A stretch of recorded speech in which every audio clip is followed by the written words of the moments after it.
Most people don't notice this until it's too late. The small changes, the silent shifts in mood, body, and spirit. So many women over 60 look back and realize they missed the signs their bodies were trying to tell them. And when you're in the thick of it, when menopause becomes more than just a word and starts defining your nights, your identity, your confidence, your sense of stability, well, by then, many of us are left feeling overwhelmed and unprepared. But what if we could rewind for just a moment? What if we could recognize the 5 things we should absolutely stop doing during menopause? Not out of fear, but out of power. Because the truth is, menopause doesn't have to be a sentence. It's not the end of something. In fact, for many women, it's the very beginning of a new relationship. With themselves, with their bodies, with time. So, why do some women come out the other side feeling whole and wise, while others carry the invisible scars of confusion and imbalance? Why do some of us silently suffer with symptoms, while others take back the reins and say, no more? That's what we're here to talk about today. By the end of this video, you'll know exactly what to watch for, and how to respond with grace, with clarity, and with the confidence that only comes from truly understanding your body and your worth. These aren't just surface-level tips. These are core shifts, habits, beliefs, patterns, that we've been told to accept as normal. But I'm here to tell you, they're not. You can stop doing these 5 things, and in doing so, you can reclaim something precious. Let's begin with the first one. Stop pretending you're fine when you're not. This one runs deep, doesn't it? As women, especially women of a certain age, we've been conditioned to carry on. Smile through the discomfort. Be polite even when our bodies are screaming. Push through the brain fog, the fatigue, the hot flashes, the mood swings. We make excuses for ourselves. We downplay what we're going through. Oh, it's just menopause, we say, as though those words explain away the migraines, the memory lapses, the moments of despair. But here's the truth. Your symptoms are valid. Your experiences are real. And your pain, confusion, and frustration are not something to be minimized. The more we pretend we're fine, the more invisible we become. To doctors, to loved ones, even to ourselves. And invisibility, for a woman over 60, is a dangerous thing. It leads to misdiagnosis. It leads to loneliness. It leads to unnecessary suffering. You deserve better. So, stop pretending. Start speaking. Start advocating. You're not whining. You're not weak. You're wise. And wisdom means knowing when something is wrong, and refusing to be silent about it. The second thing to stop doing during menopause is ignoring your mental health. This one's tough, because mental health still carries stigma, especially for older women. But menopause isn't just about physical changes. The hormonal shifts impact every part of you, including your mind. Depression, anxiety, irritability, insomnia, and even panic attacks are real and common symptoms during menopause. Yet so few of us make the connection. We brush it off as getting older or just having a bad week. But let me ask you something. How many of your friends have confided that they feel off, disconnected, or unlike themselves lately?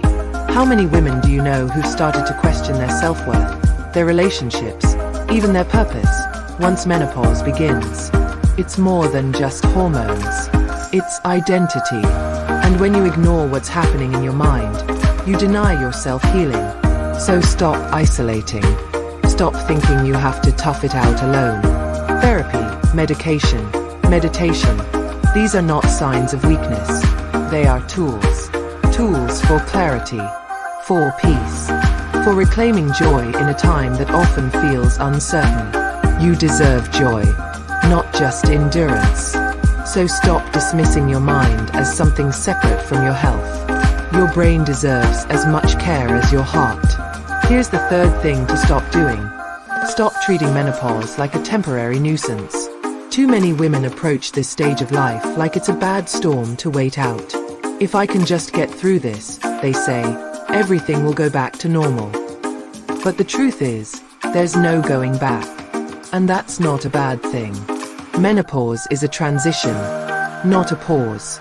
It's not something that happens to you. It's a process that reshapes you. And if you treat it like a burden, you miss the beauty in it. You miss the opportunity to redefine your health, your priorities, and your boundaries. Instead of waiting for things to normalize, ask yourself, what if this is the new normal? What can I learn here? How can I support this new phase of my life? Stop resisting. Start adapting. Your body is not betraying you. It's evolving. Let it. Support it. Respect it. That might mean changing your diet. It might mean moving your body differently. It might mean letting go of toxic habits that no longer serve you. This isn't about loss. It's about emergence. Now, before we move on to the fourth thing, I want you to sit with this question. Have you ever felt like your body is a stranger to you? Like the person in the mirror isn't quite you anymore? That's the moment that brings tears to so many women's eyes. Not because they're vain or weak, but because they feel unmoored, lost. Coming up next, we'll talk about the one thing many women cling to during menopause that might actually be doing more harm than good. But first, if this is resonating with you, I want to hear from you in the comments. What's been the most surprising part of menopause for you? Was it emotional? Physical? Something no one warned you about? Your voice matters. Let's talk about it. And don't forget to follow at Aging Gracefully 60 so you don't miss the next conversation. We're in this together. Alright, let's get into the fourth thing to stop doing. Stop obsessing over weight like it defines your worth. Menopause changes metabolism. It changes fat distribution. It changes how your body stores and uses energy. And yes, it might mean gaining weight in places you never struggled with before. But here's the thing. Your value has never, ever been about a number on a scale. And yet, so many women spend these years fighting their bodies instead of loving them. We chase diets. We punish ourselves with workouts. We feel guilt over every bite, every craving, every pound. And all of this noise drowns out what we really need: nourishment, balance, compassion. Instead of crash diets, your body now needs protein to support bone density. It needs healthy fats for hormonal balance. It needs rest, not punishment. And it especially needs you to stop comparing it to what it looked like at 30. You are not less. You are different. And different can be stronger, wiser, more grounded. Stop making war with your reflection. Start celebrating the fact that your body has carried you through every stage of life. And it's still here. Still trying. Still worthy. Finally, the fifth thing to stop doing during menopause is ignoring your relationships, especially the one with yourself.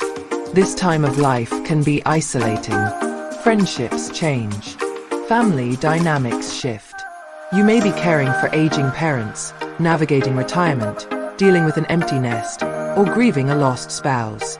And in the middle of all that change, it's easy to put yourself last, to disconnect from what you enjoy, to let relationships fade because you're too tired or too embarrassed to talk about what you're going through. But now, more than ever, you need connection. You need conversation. You need people who see you, not as a grandmother, a wife, a caregiver, but as a woman with desires, needs, and a right to joy. And that relationship with yourself, it needs tending. It needs softness. It needs grace. So stop neglecting what lights you up. Take the walk. Join the book club. Say no when you need rest. Say yes when you crave adventure. This isn't the end. This is the beginning of a new season. Water it. Nurture it. Watch it bloom. Because here's the truth. Menopause is not a punishment. It's not something to suffer through in silence. It's a rite of passage. One that too many women walk alone. But you don't have to. You can choose differently. You can stop pretending. Stop ignoring your mental health. Stop treating this like something to survive. Stop obsessing over the weight that does not define you.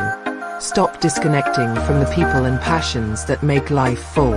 Instead, start reclaiming your body. Start honoring your emotions. Start asking for help. Start seeing this season as one of power, not loss.